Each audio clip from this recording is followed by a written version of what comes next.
No one warns you that betrayal doesn't hurt like a stab wound. It burns slower like acid spilling down your spine until you either fight back or let it hollow you out. And me? I've never been good at playing the victim.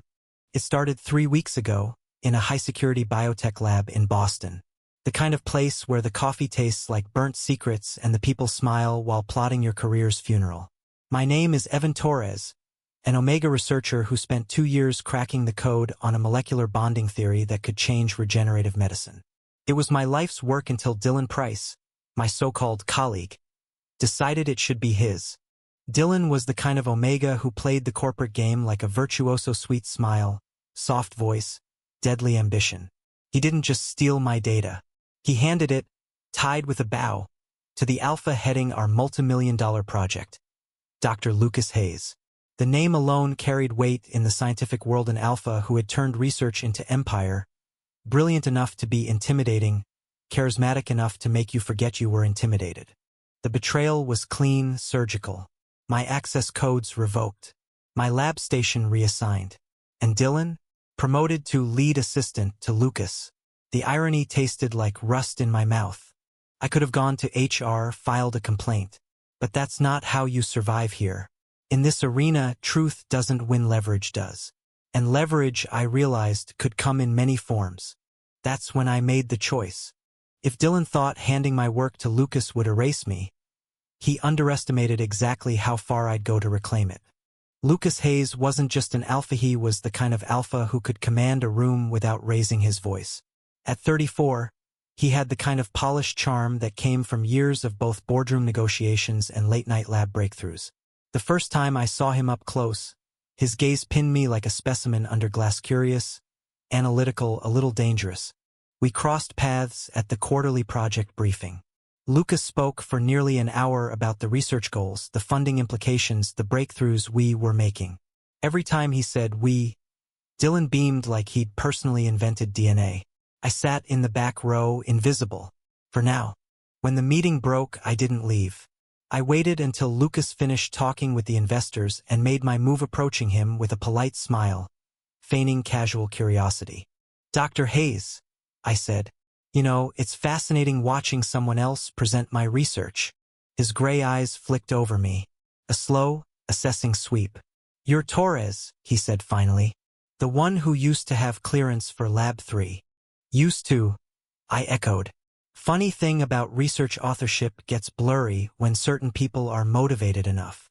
Something in his expression shifted, amusement, maybe interest. Careful, he said. That sounds almost like an accusation. Or an invitation, I countered. That got me a faint smile. The dangerous kind. Over the next week, I didn't just bump into Lucas, I engineered it. Passing him in the cafeteria line. Sitting next to him during a team audit. Dropping off files he hadn't asked for. Leaning in just close enough that he could smell my cologne. I could feel the shift, his glances lasting a second too long. His tone softening when he addressed me. He never mentioned Dylan in those moments. I didn't either. It was during a late-night run in the lab, just the two of us. The hum of machines filling the silence, that the first crack in his walls appeared. I was bent over a microscope when his voice came from behind me. You're persistent, Torres. I straightened, turning to find him leaning against the counter, arms crossed. I believe in reclaiming what's mine, I said. And what exactly is yours? Our work, I replied. And maybe some of your attention. He didn't smile this time. Instead, he stepped closer, close enough that I could feel the heat of him, the faint brush of his sleeve against mine. You have it, he said quietly. That was the first night I knew the game was changing.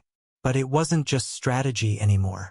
Somewhere between the stolen glances and the subtle touches, I felt the edges blur between manipulation and want, between revenge and something dangerously close to longing. And that scared me more than losing my research ever did. Dylan was the first to notice.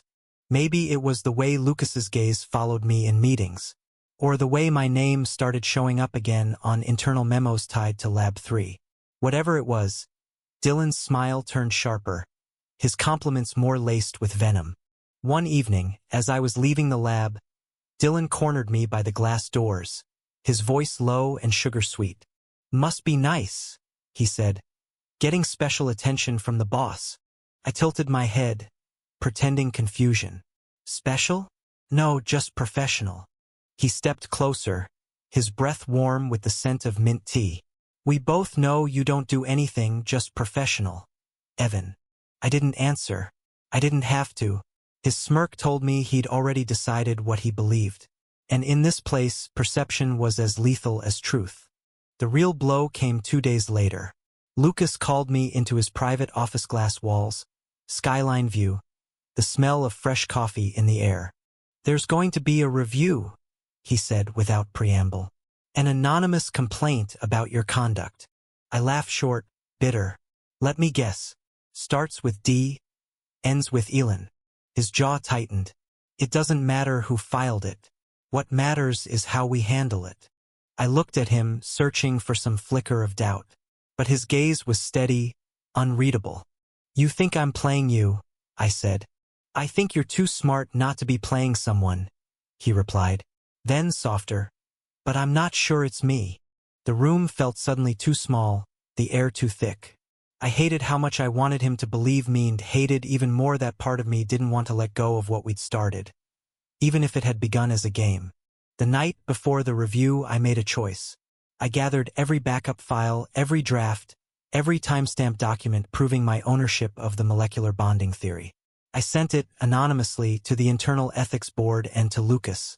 At 1:43 a.m., my phone lit up with his name. "I read it all," he said. His voice was low, almost raw.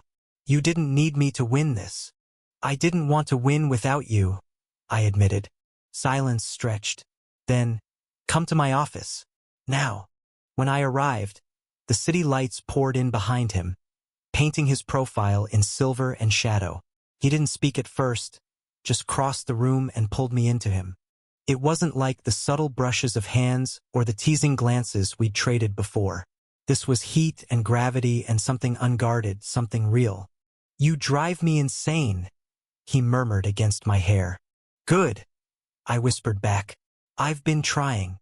The review the next day was a formality. The evidence was irrefutable. The board ruled in my favor. Dylan was reassigned to a different project, far from Lab 3. When the meeting ended, Lucas was waiting for me outside the conference room. No one dared to comment when he fell into step beside me, his hand brushing mine in the open. "Coffee?" he asked. "Only if you're buying," I said. He smiled, then really smiled, the kind that reached his eyes. "Evan, I think we've got more than coffee to talk about." Months later, the project hit its first major breakthrough. My name was on every paper, every press release. But that wasn't what I remembered most. It was the quiet nights in the lab, the two of us bent over data sheets, our shoulders touching. The way his hand would find mine without looking. The way betrayal had brought me to the edge only for something unexpected to pull me back. I had gone into this to reclaim my work. Somewhere along the way, I'd found something far rarer. And this time, I wasn't letting go. Thank you for listening. If you find it interesting, please like and subscribe to follow the next stories.